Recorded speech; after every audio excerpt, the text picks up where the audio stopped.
오늘 주신 말씀 가지고 이 사람보다 배를 더 잘 다룰 수 없다면이라는 제목으로 말씀 간단하게 나누겠습니다. 한 10년 넘게 전에 있었던 일입니다. 모처럼 저에게 이제 아내가 모르는 한 돈이 한 10만 원 정도 이렇게 생겼어요. 그래서 이번에는 도저히 나를 위해서 써보자. 나는 뭔가 돈 버는 기계인가 그러면서 이제 평소에 갖고 싶었던 그 MP3 플레이어를 이렇게 살펴봤습니다. 요즘에는 이제 헤드폰에 그 음악이 다 들어가니까 상관이 없지만 그때는 이제 MP3 플레이어가 되게 이렇게 중요했던 이제 그런 시기였죠. 근데 이제 문제는 제 마음에 드는 게 이제 10만 원을 다 상회한다라는 것이었습니다. 이제 무리를 하면 살 수 있겠지만 이제 그럼 또 들통나잖아요, 그죠? 그래서 뭐 하나 안 사고 말지 그러면서 그냥 이렇게 또 마음이 약해져서 갖고 있다가 필요할 때 아내한테 줘야 되겠다 이제 그러면서 그렇게 했었습니다. 근데 중간에 어떤 일이 생겼냐면은 딱 헌금할 일이 생기는 거예요. 그리고 제가 갖고 있던 돈이 헌금하면 되는 액수가 딱 정확하게 맞아 떨어지는 겁니다. 그럴 때는 이제 지체하면 안 되잖아요. 헌금해 버려야 됩니다. 감사하게도 뭐 헌금하겠다는 것에 대해서 망설임 없이 이제 이렇게 하려고 하는데 이제 먼저 아내한테 얘기했죠. 아내한테 당신 주려고 모았는데 아무래도 이거는 헌금을 해야 될 것 같습니다. 그랬더니 아내도 이제 흔쾌히 그러라고 했습니다. 물론 이제 그렇게 대답할 줄 알고 있었죠. 그러니까 결혼 참 잘한 것 같습니다. 예, 저도 살려고 그죠? 예, 그래서 헌금을 하고 이제 잊어버렸죠. 근데 한 3주 정도 지났을 때 이제 그 처갓집에 갔습니다. 근데 장인어른께서 그 중고 MP3 플레이어를 어디서 얻어 오셨어요. 그러니까 장인어른도 안 쓰고 뭐 식구들도 안 쓰고 그다음에 뭐 그냥 잘 쓸만한 그런 거였습니다. 그래서 저에게 쓰겠냐고 물어보시길래 마음 변하기 전에 얼른 감사합니다. 그리고 받아왔죠. 그 인터넷에서 가격을 알아보니까 이제 14만 원 정도 하는데요. 전용 이어폰이 없었어요. 2만 원 빠지고 그다음에 중고라서 2만 원 빠지고 딱 한 10만 원 맞는 이제 그런 예. 이거는 박수 안 치셔도 됩니다. 왜냐하면 그렇게 큰 간증이 아니니까. 그 뒤돌아보면요. 하나님께서는 제가 필요한 것 항상 공급해 주셨습니다. 한 번도 예외가 없었습니다. 제가 정말 필요한 것이 있었는데 채워지지 않았던 적은 없었어요. 채워지지 않았던 거는 저한테 필요 없던 것이었죠. 근데 이제 이런 삶이 딱 한 가지 문제가 있습니다. 뭐냐면 저는 필요한 것만 채워지는 삶은 그렇게 풍족한 삶은 아니라는 것이죠. 뭐 이렇게 어떤 분은 배부른 소리다 이렇게 얘기할 수 있겠지만 사실은 필요한 것만 채워지는 삶은요 항상 좀 빡빡한 그런 느낌이 있습니다. 예전에 어떤 선교사님과 대화를 나눌 일이 있었습니다. 미국 분이시고 그다음에 백인이시고 한국에 와서 이제 성경을 가르치는 일을 하는 그런 분이셨습니다. 그분이 저한테 이렇게 기뻐하면서 이렇게 간증을 합니다. 하나님은 항상 정확하게 공급하시는 분이시라는 거죠. 예를 들어서 이제 월세를 내야 되는데 선교비가 입금이 안 돼요. 기도합니다. 일주일 전에도 입금이 안 됩니다. 계속 기도합니다. 3일 전에도 입금이 안 됩니다. 계속 기도합니다. 그러다가 이제 주로 언제 입금이 되냐면 내야 되는 전날이나 그날 아침에 입금이 되는 경우가 참 많다라는 간증을 하면서 하나님은 필요를 채우시는 분이라고 되게 기뻐하면서 간증을 했어요. 근데 저는 그 당시에 그 하나님에 대한 원망이 가득 차 있던 상황이었기 때문에 그 이야기를 듣고 부화가 납니다. 그리고 선교사님한테 이렇게 말을 해요. 저는 그런 하나님 좋아하지 않습니다. 왜냐하면 그렇게 벼랑 끝에서 일하시는 하나님, 정말 마음을 졸이게 만드시고 고민하게 만드시고 정말로 하나님 앞에서 기도하게 만드시는 그 하나님 왜 그렇게 하시는가? 조금 편하게 해주시면 안 되는가? 그러면서 저는 그런 하나님이 싫다고 얘기했어요. 왜 하나님 사람 피를 끝까지 말리십니까? 그런데 제 삶을 돌아보면요 언제나 한 번도 예외 없이 하나님께서는 저의 필요를 채우셨던 것을 발견하게 됩니다. 제가 필요로 하는 것, 기도하는 것, 마음에 소원에 두었던 것 절대적으로 채우셨습니다. 예전에 한번 정말 써보고 싶었던 비디오 카메라하고 또 음향 기기가 하나 있었어요. 하나님한테 기도했는데 안 주셨습니다. 그래서 잊어버리고 있었는데 이제 사역지로 옮기게 됐습니다. 그래서 그 교회를 갔어요. 근데 딱 방송실을 가봤는데 정확하게 그 모델이었습니다. 그 카메라하고 그 음향 기기가 방송실에 있던 것을 발견했습니다. 그런데 그때 저는 또 그 투정을 부립니다. 뭐라 그러냐면 하나님 이거는 제게 아니잖아요. 이렇게 투정을 부린다라는 것이죠. 이런 사건이 있은 후에 제 믿음의 상태에 대해서 한번 반성하면서 제 자신을 돌아봤습니다. 예를 들어 결제를 해야 되는데 없다가 하나님이 일주일 전에 주시나 그날 아침에 주시나 응답하신 겁니까? 응답하지 않으신 겁니까? 네, 응답하신 겁니다. 대답해 주신 분들 정말 감사합니다. 정확하게 응답해 주신 것입니다. 근데 저는 하나님께서 일주일 전에 입금해 주시기를 원합니다. 그 이유가 뭔지 알고 보면요, 저는 하나님을 의지하고 싶은 게 아니고 통장에 있는 돈을 의지하고 싶었던 그 마음이 있었다라는 것이죠. 저는 하나님이 아니라 돈을 더 믿었던 것입니다. 이 사실을 발견하고 저는 충격을 받습니다. 제가 원래 멋진 사람이 아니라는 건 잘 알고 있었지만 이건 더 쓰레기잖아요. 우리가 하나님께 기도하면서 하나님 이때까지 이루어져야 됩니다. 하나님 이때까지 응답해 주셔야 됩니다. 이런 우리가 말하는 때에 대해서 조금 더 생각을 해봐야 됩니다. 내 마음속에 있는 동기를 살펴봐야 됩니다. 그걸 살펴보면서 내가 드리는 기도가 나의 신앙생활하는 모습의 상당 부분이 하나님의 관점에서 볼 때 이기적인 것은 아닌가 한번 살펴봐야 된다라는 것이죠. 내 주변 사람들은 모릅니다. 왜냐하면 우리 마음속에 있기 때문에. 그 동기는 우리 마음 깊이 있습니다. 그렇지만 하나님은 아시더라라는 것이죠. 기도하면서 우리가 하나님 지금입니다 라고 말할 때를 돌아보면요, 제 경우에는 순수하지 않았던 때가 참 많았습니다. 그리고 지나고 보니까 하나님께서 응답하셨던 바로 그때가 가장 정확했던 그런 시기였습니다. 우리는 하루라도 빨리 문제들이 해결되기를 바랍니다. 우리가 하나님께 아뢰할 때 하나님께서는 반드시 그 일을 해결해 주시죠. 근데 언제 해주시는가? 우리에게 가장 좋은 때에 해주시는 거죠. 그것이 바로 하나님 아버지의 사랑입니다. 왜냐하면 우리 인간은 정말로 힘들지 않으면 하나님을 잊어버리기 쉽기 때문이죠. 조금만 여유가 있어도 하나님을 잊어버리게 되는 것입니다. 이스라엘 백성들이 광야에 있을 때 하나님을 의지하지 않을 수가 없었죠. 하루라도 하나님께서 만나와 메추라기를 주지 아니하시면, 또 반석에 샘물을 주지 아니하시면 광야에서 다 굶어 죽어야만 했었습니다. 하루라도 밤에 불기둥으로 추위를 막아주지 않으시고 낮에 구름기둥으로 더위를 막아주지 않으시면 노인이나 아이들부터 먼저 지쳐서 쓰러질 수밖에 없는 그런 삶이었죠. 그래서 그들은 하나님과 동행하지 않을 수가 없었습니다. 근데 가나안 땅에 들어가고 나서 이스라엘 백성들은 삶에 여유가 생깁니다. 봄에 뿌린 씨앗이 열매 맺을 것을 기대하게 되고요, 우물이나 샘에 가서 물을 기를 수 있게 됩니다. 이 모든 것들이 하나님께서 주신 것임에도 불구하고 하나님께 기도하지 않아도 나에게 필요한 것을 얻을 수 있다고 이렇게 오해하게 되는 거죠. 근데 이스라엘 백성들은 그 마음 때문에 하나님으로부터 멀어지게 됐습니다. 그러면서 우리가 복이라고 할 때 그 복이 무엇인가? 저는 이것이 복인 것 같아요. 하나님으로부터 멀어지지 않는 것이 복인 것 같습니다. 따라서 오늘 우리는 하나님께서 우리에게 어떤 시험이나 환난을 허락하실 때 하나님께서 나에게 벌을 내리신다 이런 생각을 조금 미루어야 될 것 같습니다. 하나님께서 벌을 내리시는 그 목적이 무엇입니까? 하나님께로 돌아가게 하기 위함이라는 것이에요. 이게 바로 하나님으로부터 멀어지지 않는 복을 받는 비결이다라는 것입니다. 물론 벌은 벌이겠죠. 힘든 것은 힘듭니다. 그렇지만 그것이 나를 살리고자 일어나는 일입니다. 그래서 하나님께서는 우리가 하나님께 매달리지 않으면 안 되는 상황을 만들어 버리시는 거죠. 그것을 통해서 하나님께 가까이 가게 만드시기 위함입니다. 그래서 우리는 원망할 필요가 없는 것입니다. 사실은 하나님께서 나에게 정말 관심이 있으시기 때문에 그런 것이죠. 관심이 있기 때문에 나를 살리시기를 원하시기 때문에 그렇게 하시는 것입니다. 시편 17편 8절 상반절을 보면 이런 표현이 있습니다. 나를 눈동자같이 지키시고, 이런 표현이 있어요.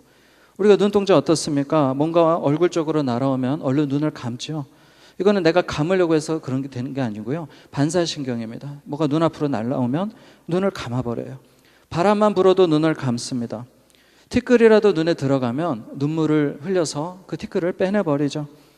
잠잘 때도 눈을 감아서 보호합니다. 게다가 눈동자는 아무리 친한 사이라도 만지라고 하지 않아요. 자기도 잘 안 만집니다. 우리가 어린아이들 보면서 아이고 눈이 참 이쁘다 그래서 눈을 막 비벼주진 않는단 말이죠. 또는 내 눈동자를 만져줘 이렇게 얘기하지 않습니다. 하나님께서 우리를 눈동자처럼 지키신다라는 것은 완벽한 보호를 말하는 것입니다. 하나님이 주신 고난 때문에 그래서 우리는 절대로 죽지 않습니다.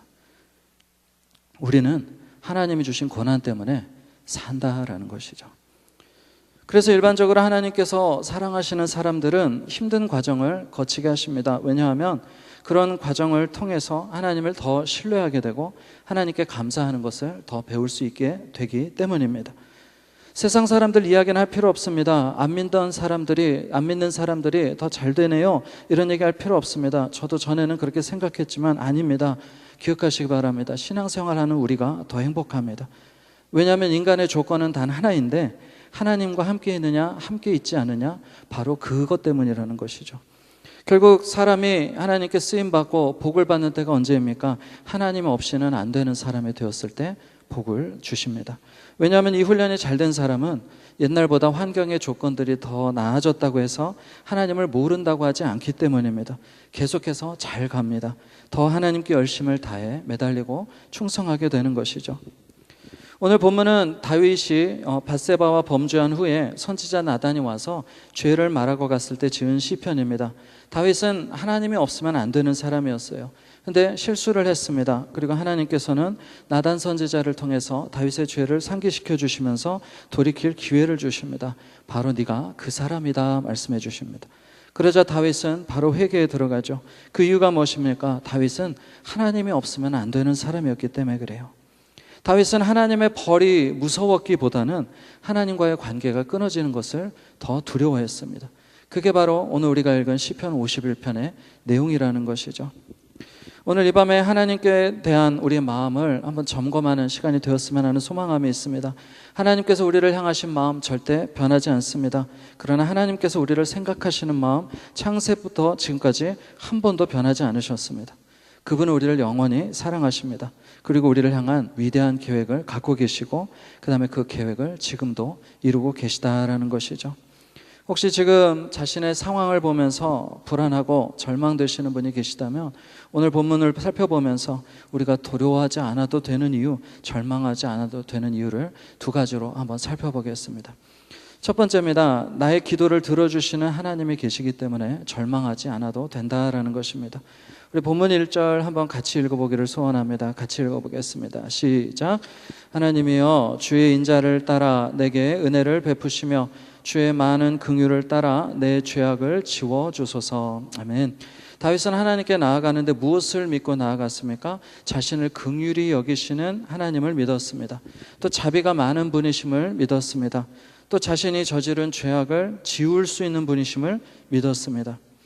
제가 참 후회하는 것이 있는데 그것이 뭐냐면 제가 하나님에 대해 쓴 마음을 가졌던 때만 생각하면 참 후회가 됩니다. 왜 저는 하나님의 진심을 조금만 더 빨리 알지 못했을까? 왜 저는 좀 더 빨리 성경을 지금처럼 이해하지 못했을까? 그동안 하나님의 마음을 아프게 해드렸던 것이 너무나 괴로운 것이죠. 죄송한 것이죠. 예전에는 기도할 때도 하나님의 능력을 제한했습니다. 왜 하나님 안 들어주시겠지? 기도한다고 소용이 있을까? 저는 그렇게 그러면서 기도를 했었습니다. 그것이 너무나 후회스러운 거예요. 마가복음 9장에 귀신 들린 아이를 데리고 온 아버지 이야기가 나옵니다. 제자들이 고치지 못하죠. 그래서 이 아버지가 예수님 앞에 갔을 때 뭐라고 합니까? 할 수 있거든 이렇게 얘기를 해요. 제자들도 이 모양인데 선생이라고 뭐가 달라지겠는가? 그런 마음이었는지 모르겠습니다.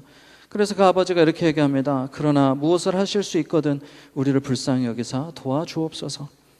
그러자 예수님께서 뭐라고 하십니까? 마가복음 9장 23절에 예수께서 이르시되 할 수 있거든이 무슨 말이냐? 믿는 자에게는 능히 하지 못할 일이 없느니라 하시니 이렇게 말씀하셔요. 이 말씀 히브리서 11장 6절과 연결지어서 이해하면 너무나 확실해집니다. 믿음이 없이는 하나님을 기쁘시게 하지 못하나니 하나님께 나아가는 자는 반드시 그가 계신 것과 또한 그가 자기를 찾는 자들에게 상 주시는 이심을 믿어야 할지니라 그랬어요. 다윗은 이것을 알았다는 것입니다. 하나님께 나아갔는데 하나님이 살아 계시다면 뭔가 해주세요. 하나님께서 뭘 하실 수 있다면 해주세요 라고 기도하는 것이 아니라 또는 하나님께 나아가도 맨날 나를 혼내시고 내 죄만 지적하시는 하나님으로 생각하는 것이 아니라 하나님은 살아계시며 능력이 있으시며 하나님께 나아갈 때 하나님이 상 주시는 분이시라는 것을 알았다라는 것입니다.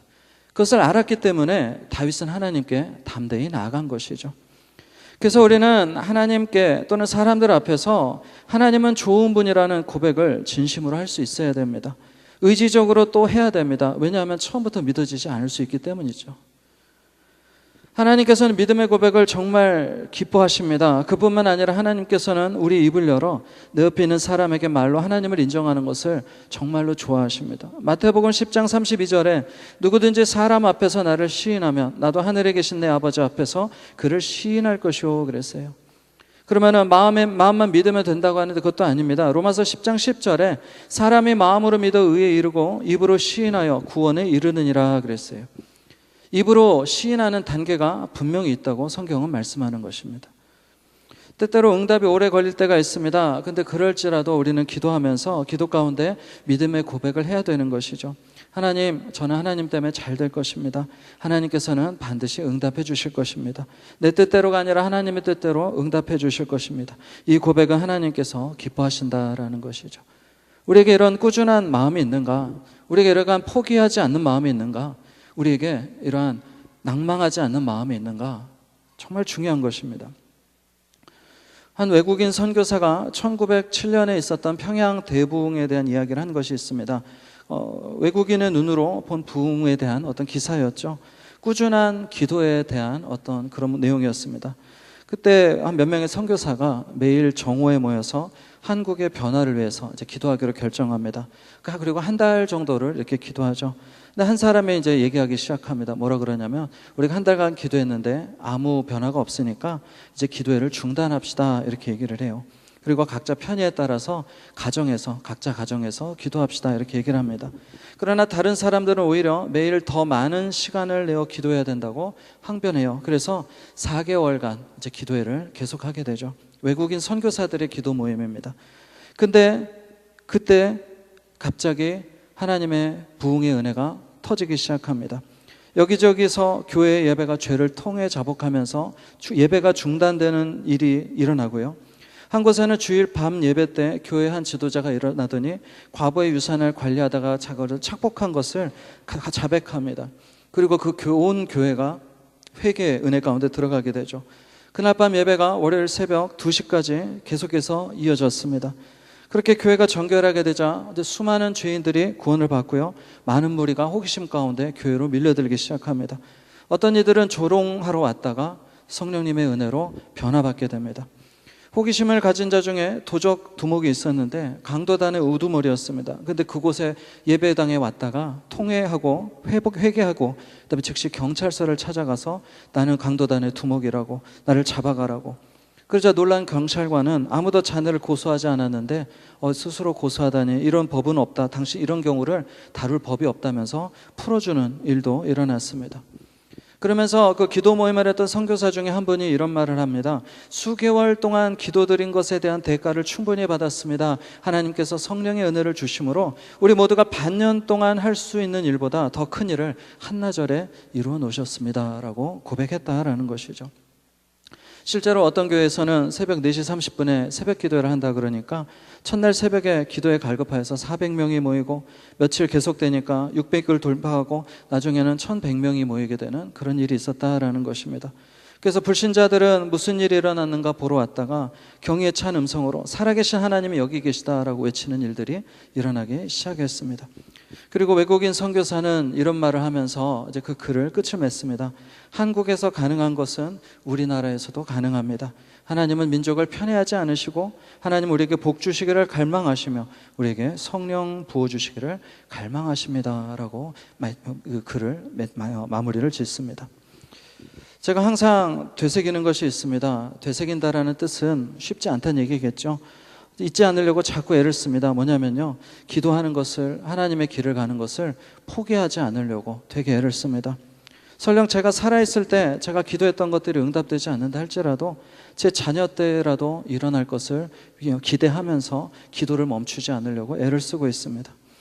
오늘도 담대히 이야기하셔야 됩니다. 하나님은 저에게 공급하시는 분이십니다. 그리고 반드시 저에게 가장 필요하고 가장 정확한 때 주실 것입니다. 나는 포기하지 않을 것입니다. 우리가 이렇게 하나님 앞에 고백할 때 우리에게 그 고백대로 행해 주실 것이라는 것이죠. 응답하시는 하나님으로 인해서 우리는 평안을 누리게 되면 된다라는 것입니다. 우리 옆에 분하고 한번 고백했으면 좋겠습니다. 저는 절대로 포기하지 않겠습니다. 이렇게 한번 고백했으면 좋겠습니다. 두 번째입니다. 하나님과 친해질 때 우리는 진정한 평안을 누리게 되기 때문에 두려워하지 않아도 된다라는 것이죠. 우리가 정말 하나님과 친해져야 될 필요가 있습니다. 하나님을 그냥 먼 곳에 있는 또는 교회에 와야만 만날 수 있는 분으로 생각한다면 그것은 아니죠. 하나님은 우리와 항상 함께 계시는 분이십니다. 우리는 어떤 이야기라도 하나님께 할 수 있습니다. 우리가 이런 하나님과의 친밀함을 체험할 때 우리의 삶은 평안해지는 것이죠. 오늘 우리 11절, 12절 한번 같이 읽어보겠습니다. 시작. 나를 주 앞에서 쫓아내지 마시며 주의 성령을 내게서 거두지 마소서. 주의 구원의 즐거움을 내게 회복시켜 주시고 자원하는 심령을 주사 나를 붙드소서. 아멘.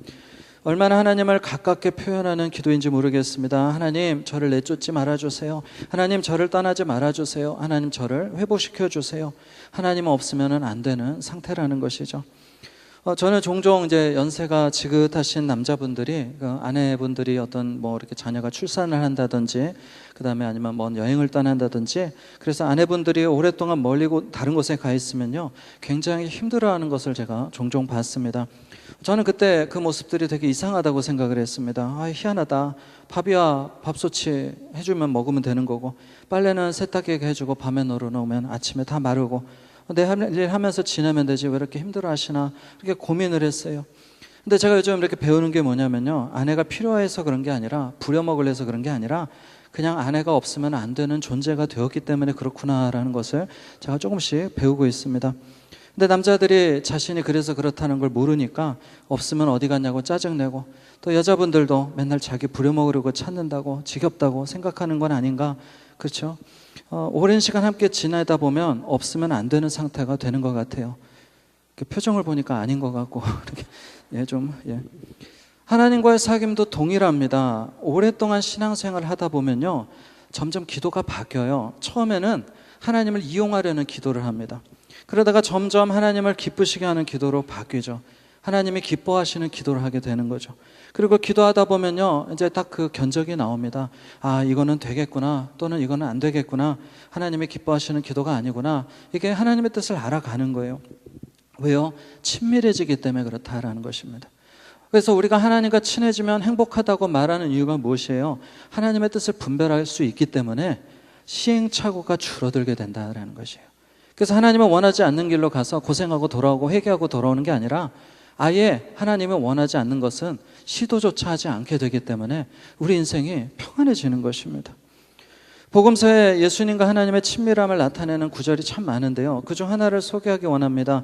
예수님께서 죽은 나사로의 무덤 앞에서 나사로야 나오라 이렇게 부르시기 전에 기도하는 장면이 있어요. 거기서 이렇게 말씀하십니다. 요한복음 11장 41절 하반절에 아버지여 내 말을 들으신 것을 감사하나이다 그랬어요.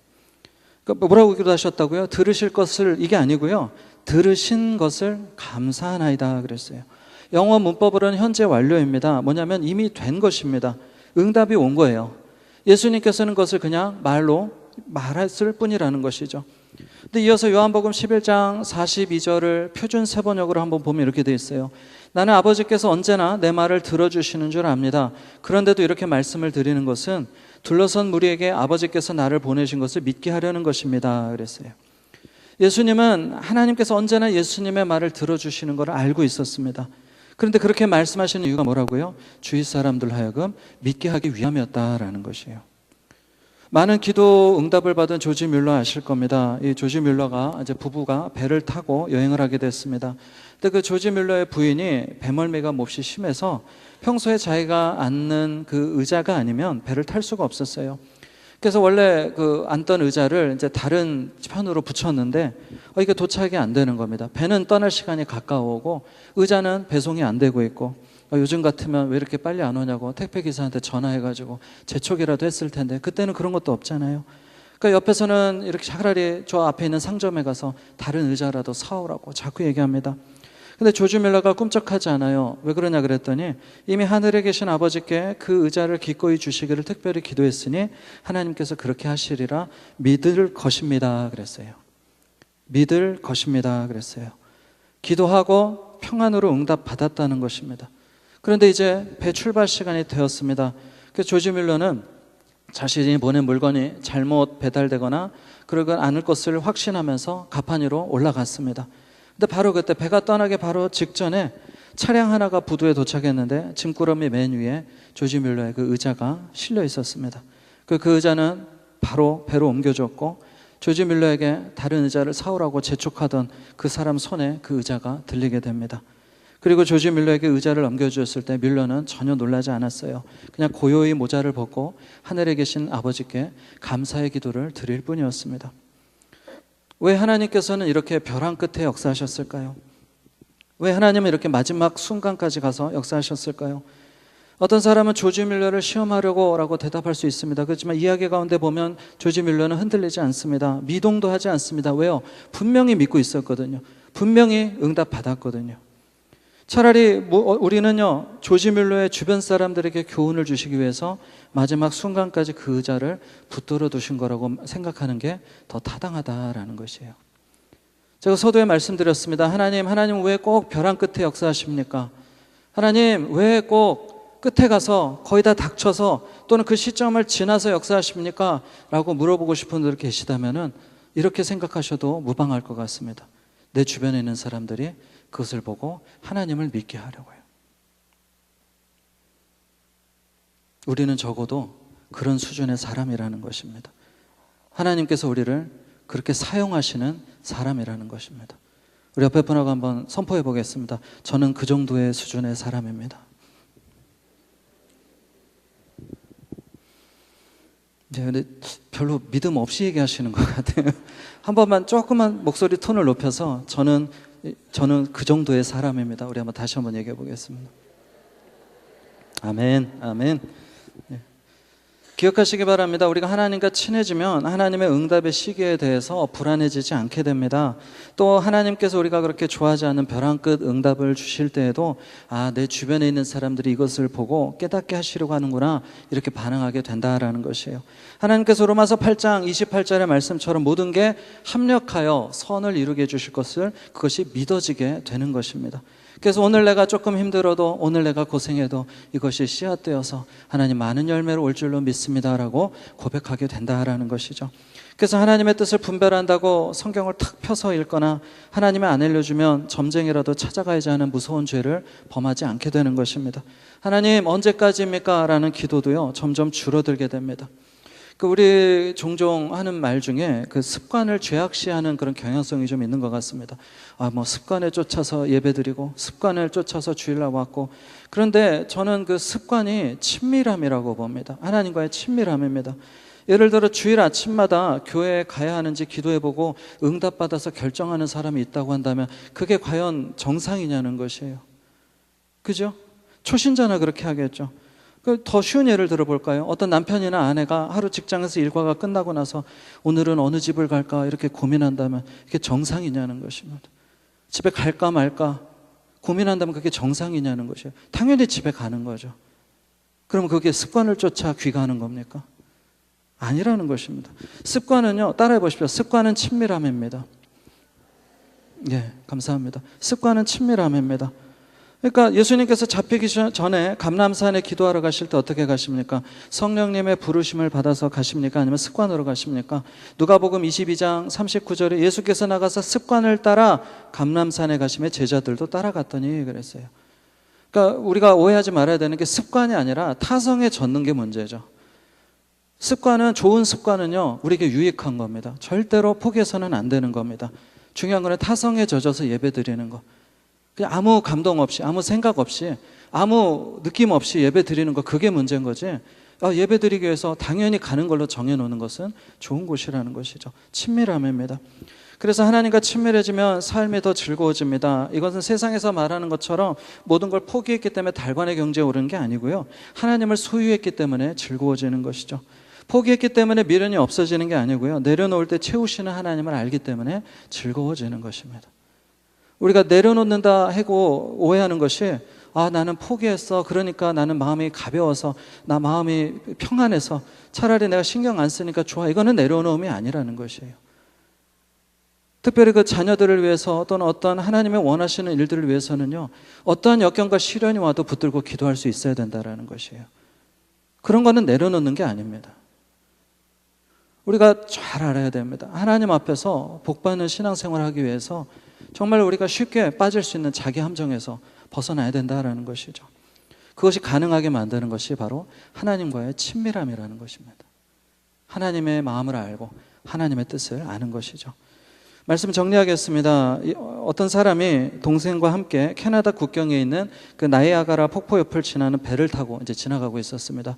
나이아가라 폭포 저는 이제 근처에도 못 가봤지만 그 폭포물이 떨어지면 밑에서 물보라가 일어나고 막 물결이 치고 험하잖아요. 그러니까 그 동생이 겁이 났습니다. 그래서 막 그렇게 두려워하고 있으니까 그것을 본 형이 그 배에 노를 젓고 있는 사공한테 가서 이렇게 묻기 시작합니다. 지금까지 당신은 얼마나 자주 이것을 횡단하셨습니까? 그래서 사공이 대답해요. 지금까지 12년 동안 줄곧 이 일을 계속했습니다. 그럼 또 다시 형이 물어요. 그럼 한 번이라도 사고가 난 적이 있습니까? 사공이 대답합니다. 한 번도 없었습니다. 형이 묻습니다. 그럼 배가 뒤집혔거나 인명의 피해가 있었던 적이 있습니까? 사공이 마지막으로 대답합니다. 선생님, 그런 일은 한 번도 생기지 않았습니다. 그러면서 강조하면서 대답했어요. 그러자 그 형이 그 무서워하고 있는 자신의 동생을 보면서 이렇게 얘기를 합니다. 사공이 말하는 것을 들었지? 네가 이 사람보다 배를 더 잘 다룰 수 없다면 나처럼 조용히 앉아서 사공을 믿고 이 여행을 즐겨라 그랬어요. 기억하시는지 모르겠습니다. 오늘 설교 제목이었습니다. 이 사람보다 배를 더 잘 다룰 수 없다면. 혹시 이 중에 하나님보다 능력 있는 분 계십니까? 그렇다면 저는 그분을 믿기를 원합니다. 하나님보다 자신을 더 잘 아시는 분 계십니까? 머리카락 세시는 하나님, 우리 인생을 책임지시겠다는데 걱정이 되시는지요? 그렇게 우리를 잘 아시는 하나님께서 우리가 힘들 때 가장 정확한 때 정확하게 도와주시겠다는데 불안하신지요? 결국 우리가 할 수 있는 일은, 아니 해야 될 일은 뭐냐면요, 하나님께서 노를 젓고 계시는 배에 가만히 앉아서 즐기면 된다라는 것입니다. 오늘 시편에서 다윗은 정말로 극한 힘든 가운데서 하나님을 찾았어요. 왜냐하면 하나님만이 온전히 자신을 도우실 수 있는 것을 알았기 때문이죠. 오늘 어떤 문제 때문에 이 자리에 오셨습니까? 어떤 기도 제목을 들고 이 자리에 오셨습니까? 하나님을 찾기를 바랍니다. 힘들면 하나님 앞에 무릎을 꿇으시기를 바랍니다. 그리고 하나님의 위로를 받으시기를 바랍니다. 우리는 자녀이기 때문에 자격이 있습니다. 우리는 하나님 아버지께 당당하게 요구할 수 있습니다. 맨날 기도만 하면 뭐해 하는 사람들의 말에 귀를 기울이지 않기를 주의하시기 바랍니다. 오히려 그 사람들에게 당당하게 말씀하세요. 하나님은 내 필요를 채우시는 분이십니다. 저는 그 하나님을 친밀하게 여깁니다. 하나님은 그 고백을 기뻐하시고 그다음에 우리의 고백에 정확하게 응답해 주실 것입니다. 그것이 벼랑 끝 응답이라 할지라도 그것은 내 주변 사람들을 위한 것이라고 우리는 믿으면 된다라는 것이죠. 자, 오늘도 하나님께 순복하고 말씀을 청종하는 그런 삶을 통해서 그 하나님께 귀 쓰임 받으시는 그런 복이 넘치시기를 주님의 이름으로 축원합니다.